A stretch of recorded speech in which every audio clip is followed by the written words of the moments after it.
गुरुकुल आंतर्जातिक school वार्षिक उत्सव अनुष्ठित जाजपुर जिला सुकिंदा ब्लॉक सुकिंदा स्थित बरपाल ठारे 13तम गुरुकुल आंतर्जातिक स्कूल वार्षिक उत्सव अनुष्ठित हो देखा मिली। स्कूल अध्यक्ष खगेश्वर साहू सभापतित्व में अनुष्ठित यह कार्यक्रम में अतिथि भाव सुकिंदा थार्ड आईआरबी बाटालियन दुर्गपति याकूब खान सुकिंदा थानार भारप्राप्त अधिकारी बिल्लो मंगल सेठी जोगदे प्रदीप प्रज्वलन करने सहित आनुष्ठानिक भाव सभा कार्य आरंभ करते। पिलामानंक द्वारा आयोजित होइतिबा नाच गीत और सुंदर साजसजा पिलामानंक श्रृंखलता मनोभाव को देखि अतिथि माने पिलामानंक धन्यवाद देवा सह तांकर उज्जवल भविष्य निमंते कामना करथिले। कृति छात्र छात्री मानंकु पुरस्कार मध्य प्रदान करा जायतिला। पिलामाने निजर दृढ़ इच्छाशक्ति साहस और उद्यम बल निज निजर लक्ष्य स्थल रे पहुंची पारिबे बोली सम्मानित अतिथि पिलामानंकु परामर्श देथिले। सहित पिलामानंक भितरे पाठ पढ़िबा सहित रहितिबा लुकायित प्रतिभा को प्रस्फुटित करने और मनोरंजन पाई एभली एक वार्षिक उत्सव आयोजन करने नित्यांत जरूरी बोली अध्यक्ष पिलामानंकु परामर्श देथिले। यह कार्यक्रम शिक्षानुष्ठानर समस्त शिक्षक शिक्षयित्री समेत समस्त कर्मकर्ता माने उपस्थित रही सहयोग करथिले। जनवरी 21 तारिख आम स्कूल विद्यालय गुरुकुल इंग्राजी माध्यम विद्यालय इंटरनेशनल स्कूल आज आम आनुआल फंक्शन हो 13th एनुअल फंक्शन आमर डिसेम्बर 17 16 17 स्पोर्ट्स हो जाता। स्पोर्ट्स जो मैंने कृति प्रतियोगी थे से आम आज अवार्ड देलु। प्राइज सेरेमनी डिस्ट्रीब्यूशन है। प्राइज सेरेमनी डिस्ट्रीब्यूशन में आम चीफ गेस्ट है याकूब खान कमांडेंट 3rd बाटालियन आसी गेस्ट ऑफ ऑनर हिसाब से बिल्लो मंगल सेठी आईआईसी सुकिंदर आसी से कृति छात्र छात्री मान पुरस्कार वितरण करते। आमर फर्स्ट वेलकम डांस देखी आमर याकूब खान सर बहुत मंत्रमुग्ध हो जाते। आमर छात्र छात्री मान cultural programme dance prize distribution पर कल्चरल प्रोग्राम स्टार्ट है।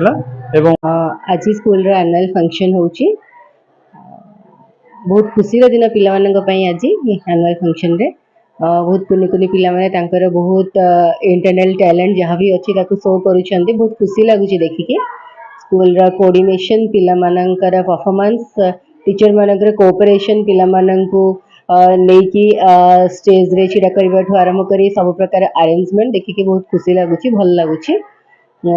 एमती आउट धीरे धीरे टिके स्कूल रा आहुरी इंप्रूवमेंट कले आहुरी बहुत खुशी लागिबो।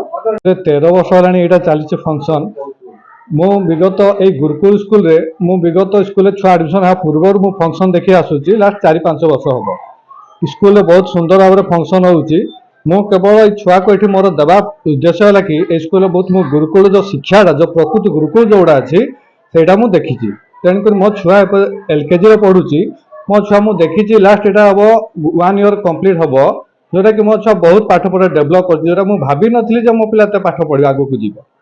तेणुक मो सर्तान जिते सब मोर पेरेन्ट्स अच्छा अदर्स पेरेन्ट्स अच्छा समस्त गुरुकुल स्कूल जो आम बरपाल अच्छी मुझे चाहूँगी समस्त स्कूल को आसिक छुआर देखु भविष्य आपण निश्चय उठब।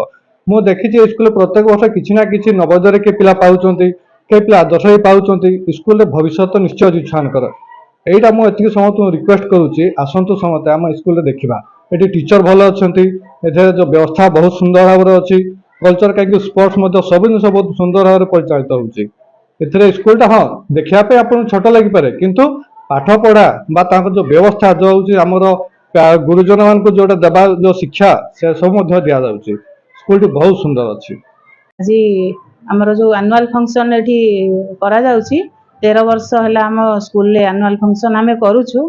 छोट पिला मानंकु आमर डांस सर म्यूजिक सर आसिक शिखौचंदी पिला माने बहुत से परिश्रम भी करछंती आ ता सहित आम सबु टीचर माने सहयोगी भी करछंती।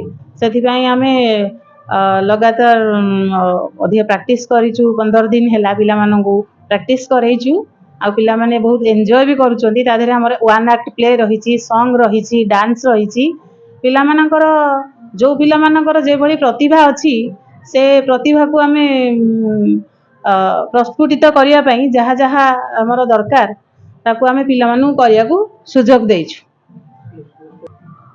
ଆମର ବିଭିନ୍ନ ପ୍ରକାର ପ୍ରତିଯୋଗିତା ଖେଳ ପ୍ରତିଯୋଗିତା ଏବଂ ସାଇନ୍ସ ଏକ୍ଜିବିସନ୍ ଏସବୁ ଯେଉଁ ହେଇଥିଲା ସେଥିପାଇଁ ପିଲାମାନଙ୍କୁ ସେଥିପାଇଁ ପୁରସ୍କାର ବି ଦିଆଯାଇଛି। ଆମର ଚିଫ୍ ଗେଷ୍ଟ କମାଣ୍ଡାଣ୍ଟ ସାର୍ ଥିଲେ, ଆଉ ଥାନାର IIC ସାର୍ ଥିଲେ। ସେମାନେ ପିଲାମାନଙ୍କୁ ଆମେ ଉତ୍ସାହିତ କରିବା ପାଇଁ ସେମାନଙ୍କୁ ନିମନ୍ତ୍ରଣ କରାଯାଇଥିଲା। ସେମାନଙ୍କ ହାତରେ ଆମେ ପିଲାମାନଙ୍କୁ ପ୍ରାଇଜ୍ ବି ଦେଇଛୁ। ଆଉ ପିଲାମାନେ ଆଗକୁ ଆହୁରି ଯାଇକି ଇଣ୍ଟର ସ୍କୁଲ ବି ଆମେ କରେଇବୁ, ସେତେବେଳେ ପିଲାମାନେ ଉନ୍ନତି କରିବେ ଆଉ ସେଥିରେ ଯାଇକି ପାର୍ଟିସିପେଟ୍ କରିବେ ବୋଲି ଆମେ ଆଶା ରଖିଛୁ। ପିଲାମାନଙ୍କୁ ସେଥିପାଇଁ ପ୍ରସ୍ତୁତ ବି କରଉଛୁ।